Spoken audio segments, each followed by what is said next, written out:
सूरजकुंड स्थित राजहंस में बीजेपी की ओर से 2 दिवसीय क्षेत्रीय पंचायती राज परिषद सम्मेलन का आयोजन किया गया है, जिसे प्रधानमंत्री मोदी ने वर्चुअली संबोधित किया है। इस दौरान बीजेपी अध्यक्ष जेपी दलाल के साथ साथ सीएम मनोहर लाल भी शामिल हुए हैं। मिशन 2024 को लेकर के आयोजित सम्मेलन में हरियाणा बीजेपी के कई नेता मौजूद रहे, तो वहीं 2 दिवसीय सम्मेलन और प्रशिक्षण शिविर में उत्तर प्रदेश, हिमाचल, उत्तराखंड, हरियाणा, जम्मू कश्मीर, लद्दाख और राजस्थान के प्रतिनिधि शामिल हो रहे हैं। सम्मेलन में प्रधानमंत्री मोदी ने कार्यकर्ताओं, नेताओं को कई मुद्दों की जानकारी दी है और आगे की रणनीति के लिए दिशा निर्देश दिए।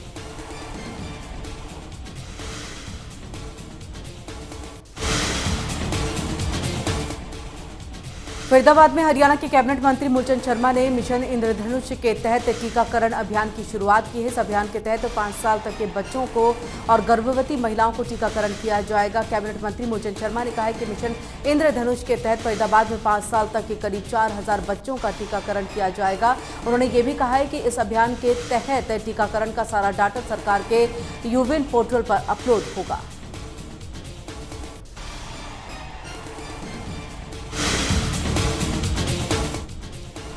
फरीदाबाद में हरियाणा कांग्रेस के प्रदेश अध्यक्ष उदय भान ने नूह हिंसा को लेकर के हरियाणा सरकार की कार्रवाई पर सवाल उठाए हैं। उन्होंने कहा है कि गृह मंत्रालय हिंसा को समय रहते काबू करने में असफल रहा है। उन्होंने कहा है कि हरियाणा सरकार एक तरफा कार्रवाई कर रही है, निर्दोष लोगों के घर तोड़े जा रहे हैं। उन्होंने ये भी कहा है कि हरियाणा सरकार आरोपियों की जल्द पहचान करे और आरोपी कोई भी हो उसके खिलाफ कड़ी से कड़ी कार्रवाई होनी चाहिए।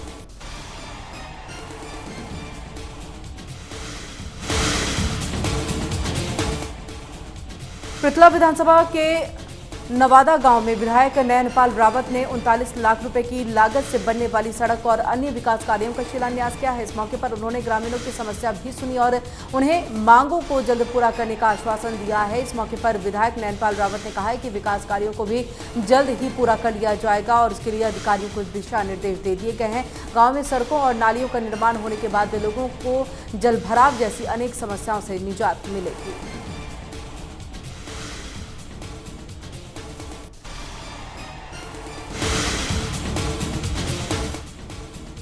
बीजेपी कैथल जिले में आने वाली सभी विधानसभाओं में तिरंगा यात्रा निकालेगी। इसकी जानकारी कैथल भाजपा जिलाध्यक्ष अशोक गुर्जर ने दी है। उन्होंने कहा है कि 8 अगस्त को कैथल और 12 अगस्त को पुंडरी, कलायत और गोहला विधानसभा में भी तिरंगा यात्रा निकाली जाएगी। उन्होंने बताया कि इस कार्यक्रम को लेकर के पार्टी कार्यकर्ताओं में उत्साह है। कार्यकर्ताओं की कार्यक्रम को लेकर के ड्यूटी भी लगाई गई है।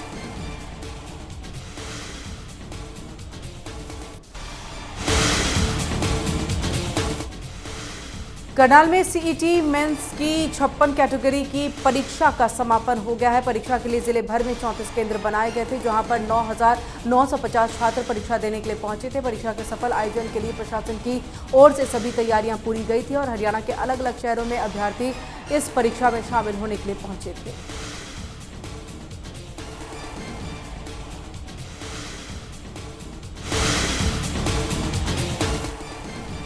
कुरुक्षेत्र में ग्रुप सी सीईटी फेज 2 की परीक्षा आयोजित की जाएगी। इसको लेकर के जिले में धारा 144 लागू कर दिया गया है। परीक्षाओं को लेकर के 13 ड्यूटी मजिस्ट्रेट की नियुक्ति भी की गई है और इसके साथ ही जिले में 25 सेंटर बनाए गए हैं। परीक्षा आयोजित करने में कोई परेशानी ना हो, इसके लिए पुलिस विभाग भी अलर्ट मोड पर है। सभी परीक्षा केंद्रों पर पुलिस कर्मियों की तैनाती की गई है।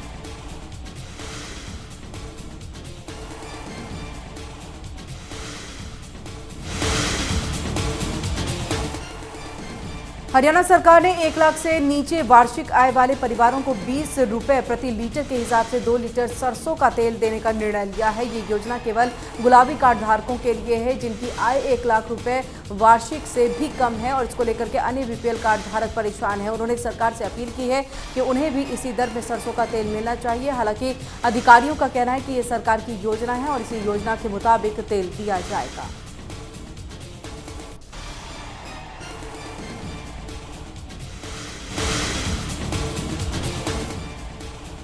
हरियाणा के नूह में सरकार के बुलडोजर एक्शन पर हाईकोर्ट ने रोक लगा दी है। हाईकोर्ट का आदेश आते ही डिप्टी कमिश्नर धीरेन्द्र खड़गटा ने तुरंत अधिकारियों को कार्रवाई के लिए रोका है और सरकार की डेमोलिशन ड्राइव के खिलाफ 3 वकील हाईकोर्ट में गए थे और इस बारे में पूरा ब्यौरा आना अभी बाकी है। तोड़फोड़ की कार्रवाई पिछले 4 दिन से चल रही थी। इससे पहले 3 दिन में प्रशासन नूह में 750 से ज्यादा घर, दुकान, शोरूम और होटल को गिरा चुका है। प्रशासन ने इन्हें अवैध बताते हुए कहा है कि इसमें रहने वाले 31 जुलाई की हिंसा में शामिल थे।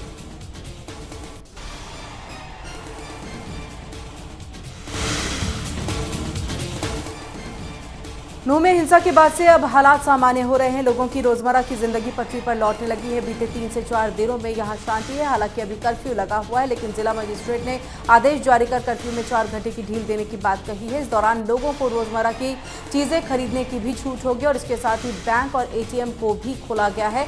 उधर फरीदाबाद में बेहतर हो रहे हालात के बाद रविवार को इंटरनेट सुविधाएं चालू कर दी गई हैं। तो वहीं बल्लभगढ़ में हुई ताजा घटनाओं को ध्यान में रखते हुए प्रशासन ने बल्लभगढ़ में इंटरनेट की सुविधा फिर से बंद कर दी। डीसी की तरफ से जारी बयान के मुताबिक बल्लभगढ़ में 7 अगस्त रात 12 बजे तक इंटरनेट की सुविधा बंद रखी जाएगी।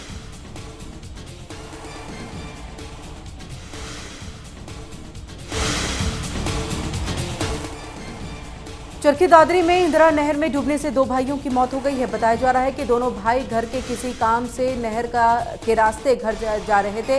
नहर में नहाने के दौरान उनमें एक का पैर फिसल गया और नहर में डूब गया। जब दूसरा भाई उसे बचाने के लिए गया तो वो भी नहर में डूब गया है। जब दोनों भाई देर तक घर नहीं वापस लौटे हैं तो उसकी तलाश घर वालों ने की है। तलाशी के दौरान नहर किनारे कुछ सामान मिला है, जिसके बाद नहर में तलाशी अभियान की शुरुआत की गई और काफी देर तक तलाशी के बाद दोनों के शव को बरामद किया गया। बहरहाल पुलिस ने शव को कब्जे में लेकर के पोस्टमार्टम के लिए अस्पताल भेज दिया है। तो साथ ही नहर के आसपास के लोगों से भी पूछताछ की जा रही है।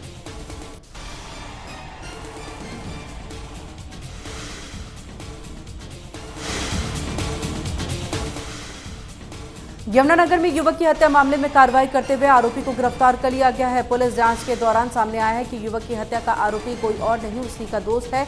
दोनों के बीच में मामूली कहासुनी के चलते झगड़ा हुआ था, जिसके बाद आरोपी ने युवक की हत्या कर दी थी। पुलिस ने आरोपी को कोर्ट में पेश कर 1 दिन की रिमांड पर लिया है।